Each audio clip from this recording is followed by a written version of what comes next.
Now I'm going to be discussing what to do once you arrive at the airport. Make sure you arrive early. Now the general rule is if you are flying domestically within your own country, try to get to the airport 2 hours before your flight. And then if you're going to go internationally, please try to arrive 3 hours before your flight. This will ensure that you have enough time to get your luggage tags, get your boarding pass, go through security, and find your gate. It's always better to have time to relax by your gate instead of spending most of your time at home and getting to the airport with not a lot of time. When you arrive early to your flight, that is never wasted time. Once you arrive at the airport, the first thing you're going to want to do is get your boarding pass and drop off your check-in bag. Sometimes if you check in 24 hours in advance, the airline may give you your boarding pass, but most of the time you're going to have to go to the kiosk or the counter.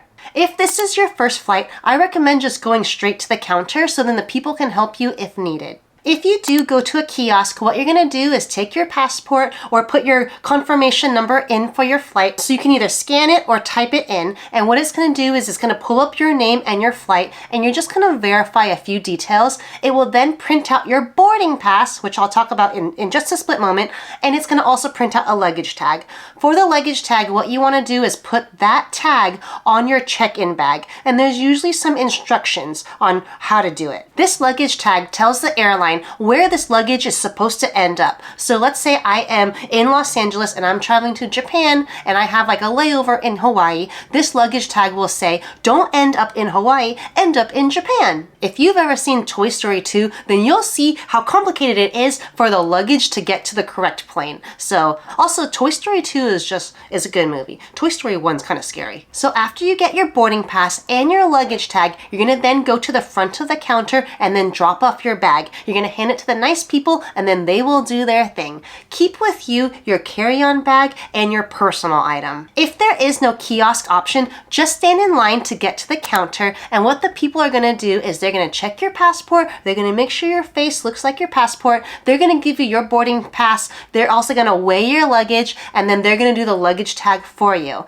And then they'll usually tell you, go this way for security. So if it is your first flight, just go to the counter. Once you receive your boarding pass, it's about this big, maybe like the size of a Nintendo Switch. You're going to see on there, it's going to have your name, the date, the flight, what time you're supposed to board, what gate you're supposed to go on, and then just other details on the flight. But yeah, keep that with you because you're going to have to show that or give that to the people once you board the plane. That's why it's called a boarding pass. I also did want to mention that a lot of very seasoned travelers, they tend to travel light, and it's because they don't want to go through the whole check-in process once you get to the airport. So if they already have their boarding pass, what they could do is just skip this step entirely and head straight to security. Also, if you haven't subscribed yet, it would mean so much to me if you just took your finger and just pushed that little subscribe button down there. Here at Build Your Moxie, I cover travel, personal finance, and self-improvement. Let's talk about how to get through airport security. So after you've checked in and you have your boarding pass and you have dropped off your check-in luggage, you're gonna go find the security line. So once you're standing there, just make sure you're trying to get all of your stuff ready. So what I like to do is just put my laptop and my liquids close to the surface, because once you get to the front of the line, things tend to move pretty quick. Once you get to the front of the line, the person there is gonna ask to see your boarding pass and sometimes your passport or your government issued ID, and sometimes they make you take off your mask if you're wearing one just to make sure your face matches your passport. Then this person's gonna direct you on which line to stand in, and you're gonna see a line. Probably there's gonna be a lot of people and there's gonna be a lot of trays. What you do once you get to the line of trays is you're gonna first take off your shoes and put your shoes in a tray. Then you're gonna make sure you take out your laptop, your liquids, and some other electronics like battery packs or iPads if the person is saying to do so, and you're gonna put that in a tray. Usually your electronics are in one tray and then your shoes are in another tray, and then you can put your personal item and your carry-on and any other like jackets or so in the trays as well. Just make sure your liquids are also out of the bag. When it comes to liquids, the only liquids you can bring are liquids that fit in a quart-sized bag. So I just get this from the 99-cent store. Here we go. In this bag, you're able to bring creams, paste, aerosols, and it has to be under 3.4 ounces per item that goes in the bag. So let's just say this is my favorite Korean skincare matcha hemp cleanser. This is 4 ounces. So even though it can fit in here, you cannot bring that because it is now 4 ounces, not 3.4. So what you want to do is just get a bunch of little travel items and put those inside the quart-size bag. There you go. And this is actually 3 ounces, even though it looks bigger. If you are bringing through a water bottle or a cup or a coffee cup of some type, make sure there's no liquid inside, because you are not allowed to bring liquid minus in that quart-size bag through the security. If you do have liquid, and I have forgotten once before, they will make you either throw the cup and the liquid away right there, or they're gonna make you drink it. There have been a couple times where I have forgotten, but I really like the water bottle, so I was just there in front of the dude and I was just chugging a bunch of water. I think it was almost 48 ounces and it was pretty miserable, so I had to find a bathroom later. So yes, make sure all of your containers are empty and you can only bring that quart-sized bag of liquids. Once all your items are on the trays, it's going to be pushed through, and then there's going to be an x-ray looking at all of your items just to make sure you're not bringing anything dangerous. So then at this time, you're going to stand in line to go through this imaging machine thing, and it's just checking for metal. So sometimes you can just walk straight through it. Other times you have to stand in this thing and it goes whoosh, whoosh, and you got to stand like this. But basically, you're going to see a picture of what to do and just follow what everyone else is doing. If you do have any issues with metal detectors, or if you have metal inside your body, just be sure to let the nice people know, because they may just have to do a manual pat down or just use the wand that goes like this. Whoosh, whoosh, whoosh, whoosh. If your bag does get taken for investigation, don't freak out. You didn't do anything wrong. Unless you did do something wrong. But as long as you don't bring an excess amount of liquids, or you're not bringing meats from like another country, you're usually pretty good. So one time my carry-on got taken and they're like, what is that thing? It's like this really dense thing. They're like, what is this girl doing? Anyways, they opened it up and we were coming from Hawaii and they just said, oh my gosh, is this all just Spam musubi? And I'm like, yes, that stuff is very dense, because you know, Spam, that can last through anything. Anyways, the nice lady just let us go and she just said, well, enjoy your Spam musubi, and I said, yes, I will do that. Also, we do like to travel a lot with protein bars, so just make sure to separate those within your carry-on bags, because when those are all together, or when macro bars are all together, those just look really dense. So if you don't want to be stopped, then just try to separate all your dense stuff. Here are just a few quick tips for security. 1, just do what they say. Don't be argumentative, just do what they say, because they're just trying to push everyone through so everyone can enjoy their trip. Next, don't wear bulky items, take them off, or else expect a possible pat down. 3, be ready for a pat down anyways, especially if you're wearing anything loose or if you have hair that's in a bun or a braid. 4, don't look overly suspicious. 5, be nice, but don't be overly friendly. 6, keep the line moving, you got this. 7, don't wear complicated shoes because you need to get them on and off fast. And 8, try to pack your bag in a way that's easy to take things in and out of. What I like to do with my personal item is I like to keep my zipper for my laptop facing up so I can then slide my laptop in and out easily. I also keep my liquids on top so I don't have to rummage through my bag. Alright, once you've finished with security, it is now time to find your gate. Now on your boarding pass, you may have your gate number right there. However, I highly recommend just finding this big electronic screen. There's a bunch of letters and numbers, and it's going to have all the logos of all the airlines.